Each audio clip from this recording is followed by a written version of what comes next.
Assalamualaikum warahmatullahi wabarakatuh, Ibu, abang-abang, kakak-kakak, dan teman-teman semuanya. Perkenalkan, nama saya Melati Alicia Firdaus, NIM 19035091.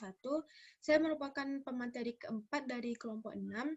Di sini saya akan menjelaskan media pembelajaran yang saya buat. Kemudian kita masuk kepada komponen media. Di dalam komponen media ini terbagi menjadi 4 bagian. Yang pertama ada petunjuk penggunaan, kemudian ada KD dan IPK, kemudian ada materi, dan yang terakhir ada evaluasi. Mari kita masuk yang pertama pada petunjuk penggunaan. Jadi, dalam petunjuk penggunaan ini, untuk kembali ke halaman awal, kita dapat menekan tombol Home, dan untuk kembali ke halaman materi, kita dapat menekan tombol kembali seperti ini. Kemudian kita lanjut pada KD dan IPK. Jadi kelompok 6 mengambil KD 3.1 yaitu menganalisis perkembangan model atom dari model atom Bohr dan mekanika kuantum, yang mana telah diturunkan kepada 6 buah IPK. Kemudian kita lanjut kepada materi. Jadi terdapat 6 materi sesuai IPK yang telah dibagi, dan saya akan menjelaskan materi dari IPK 3.1.4, yaitu membedakan perkembangan model atom Dalton, Thomson, Rutherford, Bohr, dan mekanika gelombang. Baiklah, di sini saya sudah memaparkan 5 buah jenis model atom yang akan kita pelajari, dan diharapkan setelah saya menjelaskan materi ini, kita dapat membedakan dari kelima model atom ini.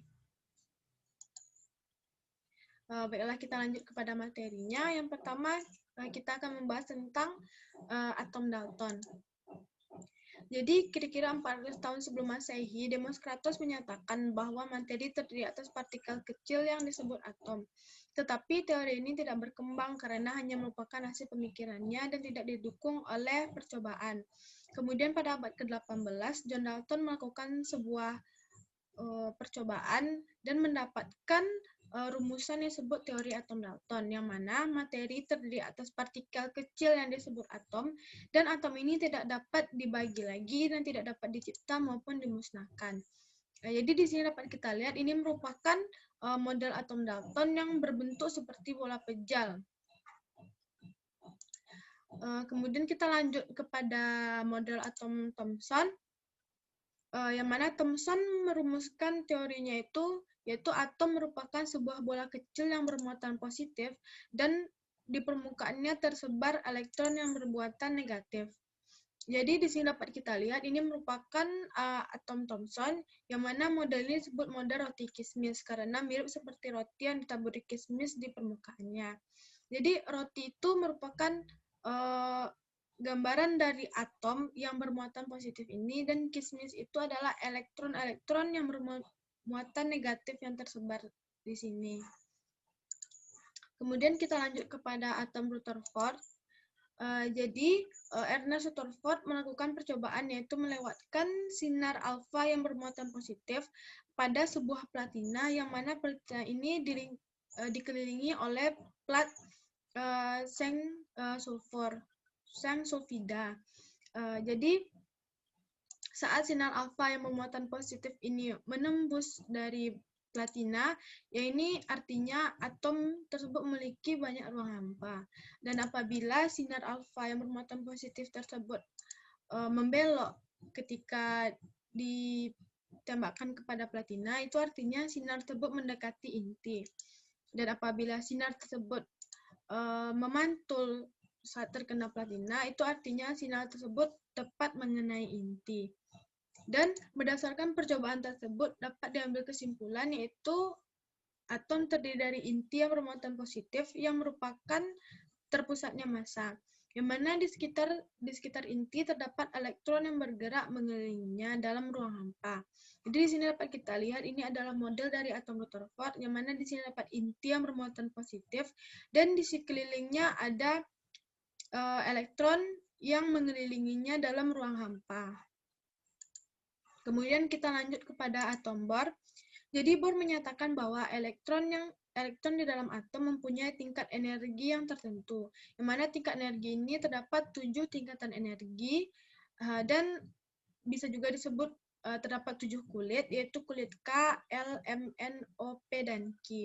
Jadi di sini saya akan menjelaskan 3 kulit saja. Yang pertama, di sini ada inti atom yang bermuatan positif. Kemudian di sini ada tingkatan energi yang pertama atau bisa disebut dengan kulit K yang dapat diisi oleh maksimal 2 elektron, yang mana elektron ini mengelilingi inti atom.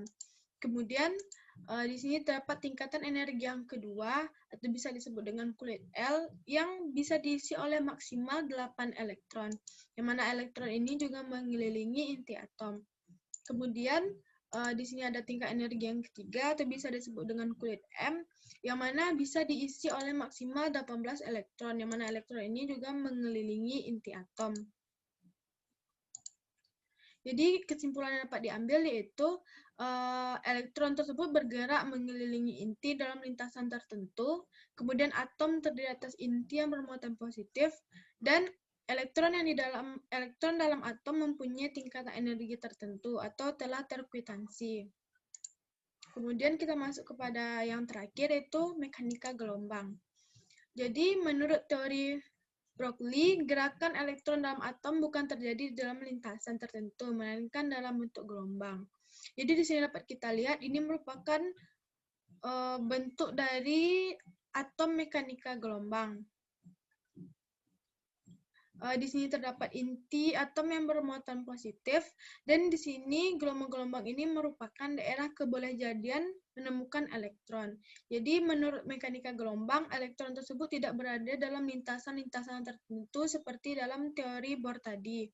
Tapi di sini elektronnya terdapat di daerah-daerah ini. Jadi daerah ini bisa disebut orbital. Baiklah, sekian materinya. Kita masuk kepada evaluasi. Jadi di sini saya sudah meletakkan 4 buah model atom. Dan pertanyaannya adalah, dapatkah kamu membedakan bentuk atom berikut ini? Manakah dari gambar berikut yang merupakan teori atom Rutherford? Apabila kamu menjawab A, maka kamu masih salah. Apabila kamu menekan gambar B, masih salah. Apabila kamu menekan yang C, masih salah juga. Dan apabila kamu menekan yang D, maka itu adalah jawabannya. Baiklah, sekian penjelasan materi dari saya.